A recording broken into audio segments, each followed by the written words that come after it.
नमस्कार, आज की बड़ी खबरों में आपका स्वागत है और मैं हूं आपके साथ निशा भारद्वाज। आज के बुलेटिन में बात करेंगे चंद्रशेखर आजाद को भरी सभा में छात्र नेता और सपा के राष्ट्रीय सचिव ने क्यों सुनाई खरी खोटी। बताएंगे आपको क्यों जहरीली हो गई है यमुना। दिखाएंगे आपको आरजेडी सांसद ने बताया शराब पीने का समय और बुलेटिन के आखिरी में देखेंगे जेडीयू को किससे है खतरा। लेकिन दिन भर की तमाम खबरों से पहले एक नजर सुर्खियों पर।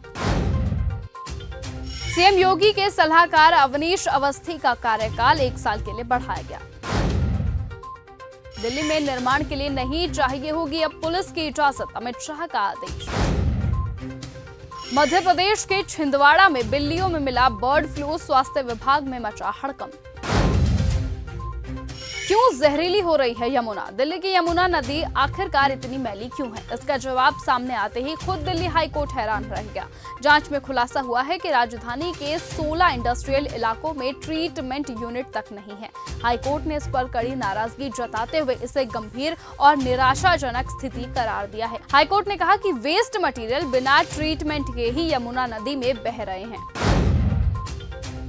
चंद्रशेखर आजाद को भरी सभा में छात्र नेता और सपा के राष्ट्रीय सचिव ने क्यों सुनाई खरी खोटी।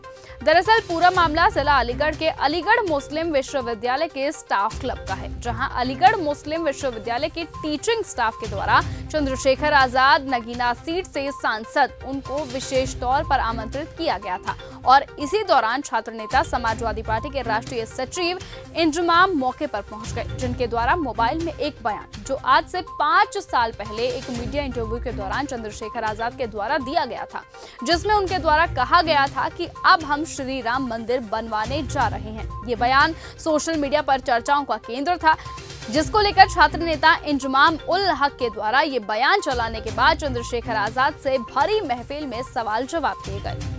चंद्रशेखर आजाद जी ने क्या जो बयान दिए थे, क्या उन बयानों पे खड़े उतरेंगे?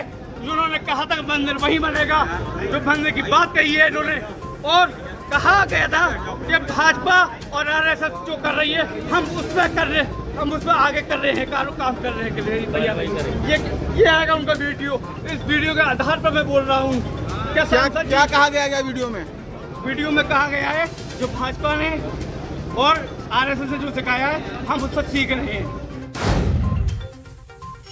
आरजेडी सांसद ने बताया शराब पीने का समय। गया में शुक्रवार को जहानाबाद सांसद डॉक्टर सुरेंद्र प्रसाद यादव ने कहा कि आज की तारीख में नीतीश कुमार बिहार के मुखिया हैं और श्रेष्ठ नेता है। सांसद ने कहा कि बोधगया से देश दुनिया को अमन चैन का संदेश जाता है और ये इलाका दारू का है। दारू बनाने के क्रम में जो उसका मलबा निकलता है उससे पानी प्रदूषित हो गया है। तो वहीं आरजेडी सांसद ने आगे कहा कि बच्चों के अभिभावक से कहना चाहते हैं कि बच्चा एक कच्चे बांस की तरह होता है, उसे जैसा बनाना चाहिएगा वो वैसा ही बनेगा।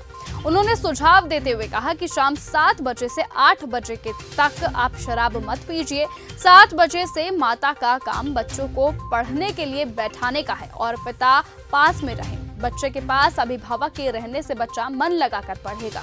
उन्होंने कहा 7 से 8 को जो शराब पीकर घर में लड़ाई होता था वो बंद हो जाएगा, फिर 9 बजे से पिएगा तो नींद आ जाएगी।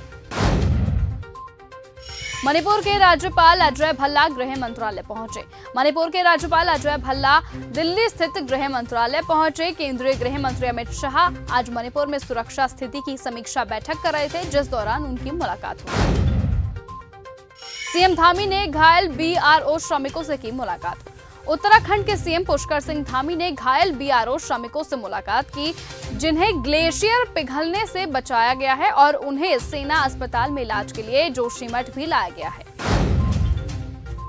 जेडीयू को किससे खतरा है? ताउम्र परिवारवाद के खिलाफ आवाज उठाने वाले नीतीश कुमार के लिए उनकी पार्टी को बचाए रखना आसान नहीं है।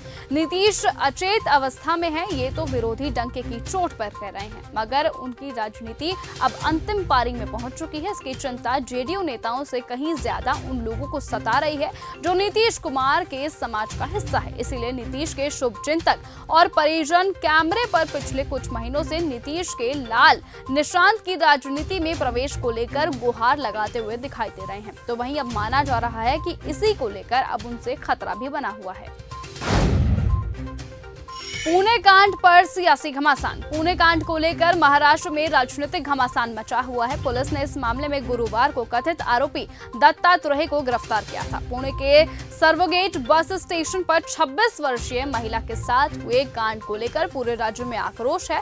वहीं इस मामले में राज्य मंत्री योगेश कदम ने विवादित बयान देकर अब तकरार खड़ी कर दी है। इस बीच शुक्रवार को महाराष्ट्र के मंत्री उदय सामंत ने कहा कि वो योगेश कदम के बयान को लेकर उनसे मुलाकात करेंगे।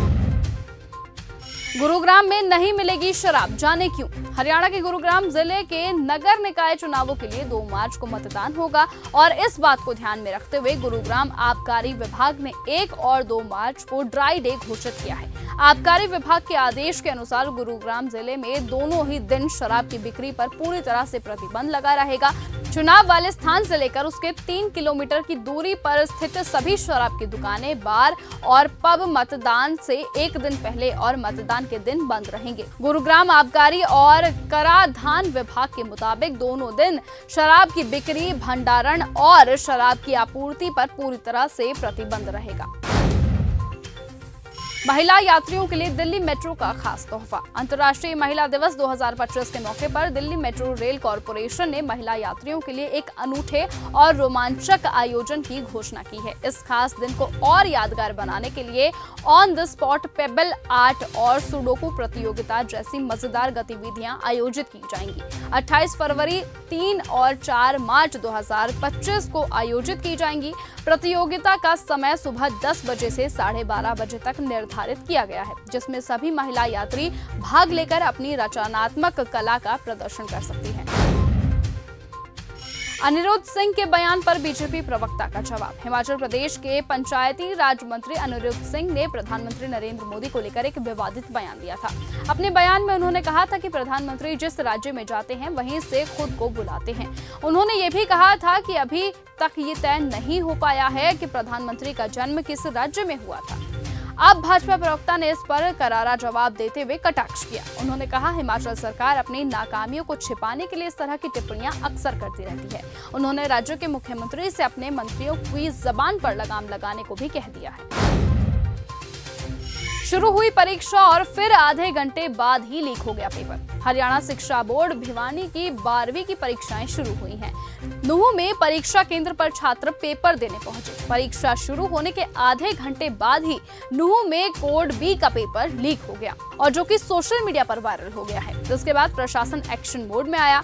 एसडीएम ने इसका निरीक्षण किया। अभी तक इस बारे में कोई और जानकारी निकलकर सामने नहीं आई है कि नूंह में किस स्कूल से ये पेपर लीक हुआ है। हालांकि सोशल मीडिया पर दावा किया जा रहा है कि माउंट अरावली पब्लिक स्कूल से ये लीक हुआ है। मामले की जांच अब लगातार जारी है। गोविंदा से अलग क्यों रहती हैं सुनीता। बॉलीवुड स्टार गोविंदा और उनकी वाइफ सुनीता आहूजा की तलाक की खबरें काफी बार सुनने में आ चुकी हैं, लेकिन हाल ही में इन खबरों में काफी तेजी आ गई। यहां तक कि ये भी सुनने में आ रहा था कि सुनीता ने 6 महीने पहले तलाक के लिए अर्जी डाली हुई थी। हालांकि अब दोनों के रिश्ते सही हो चुके हैं। गोविंदा के वकील ने हाल ही में फैल रही खबरों को सिरे से खारिज कर दिया था। अब इस मामले को लेकर सुनीता का एक वीडियो काफी वायरल हो रहा है। सुनीता के वायरल हो रहे वीडियो में उन्होंने साफ साफ कह दिया है कि उनके और गोविंदा के बीच कोई नहीं आ सकता है। इस दौरान उन्होंने दोनों के अलग अलग रहने की वजह का भी खुलासा किया। उन्होंने बताया कि जिस वक्त गोविंदा ने पॉलिटिक्स ज्वाइन की थी उस वक्त उनकी बेटी टीना बड़ी हो गई थी। सुनीता ने यह भी बताया कि हम घर में शॉर्ट्स पहनकर रहते हैं और इसी बीच कई सारे कार्यकर्ताओं का घर में आना जाना लगा रहता था, जिस वजह से उन्होंने सामने ही एक ऑफिस लिया था, जिसके बाद वो दोनों अलग अलग रह सके थे। सोनाक्षी सिन्हा ने शादी के 8 महीने बाद भाइयों संग रिश्ते पर की बात। बॉलीवुड एक्ट्रेस सोनाक्षी सिन्हा ने पिछले 8 महीने अपने long term boyfriend Zaheer Iqbal से शादी रचाई। दोनों का रिश्ता सामने आने के बाद से हर कोई हैरान हो गया था। दोनों को साथ में फिल्मों में देखा गया था। हालांकि दोनों की जब शादी हुई तो कई लोगों ने उनके रिश्ते को काफी पसंद किया, लेकिन इसी के साथ ही कुछ लोग ऐसे भी थे जिन्होंने उन्हें ट्रोल करना शुरू कर दिया था। हालांकि अगर एक्ट्रेस के खुद के परिवार की बात की जाए तो उनके दोनों बड़े भाई ही उनकी इस शादी में शिरकत नहीं कर पाए थे। सोनाक्षी ने एक इंटरव्यू में अपने भाइयों के बारे में बात की। एक्ट्रेस ने कहा कि मैं घर में सबसे छोटी थी और ऊपर से सबकी लाडली थी। इसी वजह से मुझे घर में मम्मी पापा का सबसे ज्यादा प्यार मिलता था। मैं सबकी लाडली थी और यही वजह थी कि वो दोनों मुझसे बहुत ज्यादा जलते थे और इसी वजह से मेरी उनसे पटती भी नहीं थी। यूक्रेन को अब नहीं मिलेगी अमेरिका से कोई भी मदद।